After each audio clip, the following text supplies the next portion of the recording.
The political news didn't stop over Thanksgiving. Here's what you missed: things may have changed. To borrow a phrase from the NPR Politics podcast, by the time you finished digesting your turkey. While most people try to take a break from the daily headlines during Thanksgiving, the political news often doesn't stop. That was especially true this year, as President Trump veered from grievance to grievance. The federal government published a report warning of the devastating consequences of global warming, and American border agents fired tear gas at migrants trying to force their way across the U.S.-Mexico border, among other major stories. Here's a quick primer on some of news you've missed since the holiday. Chief Justice criticizes Trump. Just before Thanksgiving, Chief Justice John Roberts offered a rare rebuke of President Trump, defending federal judges against the president's broadsides. Trump spent part of his Thanksgiving returning fire.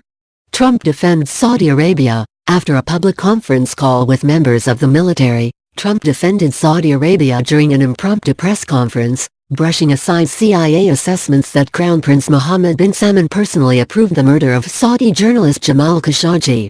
"It's an atrocity, it's a terrible thing. I dislike it more than you do," he said. "But the fact is, they've been a very strong ally. They create tremendous wealth."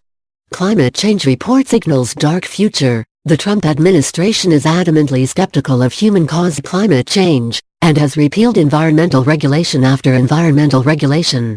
But Congress mandates the federal government release a climate change assessment every 4 years, and the latest update came out Friday. The assessment is devastating.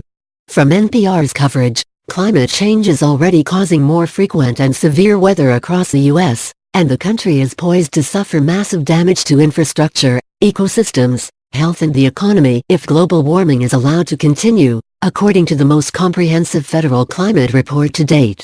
House GOP subpoenas Comey and Lynch. With the clock winding down on their House majority, Republicans moved to subpoena former FBI Director James Comey and former Attorney General Loretta Lynch to testify in front of the House Judiciary Committee about the investigation of former Secretary of State Hillary Clinton's private email server. Republicans want Comey to testify behind closed doors, but Comey is vowing to fight a private appearance. Tear gas at the border. The migrant caravan has arrived at the U.S.-Mexico border. After border agents slowed asylum applications to a crawl, migrants began protesting. The U.S. briefly closed all border entries, and used tear gas on the protesters after several began approaching the border fence.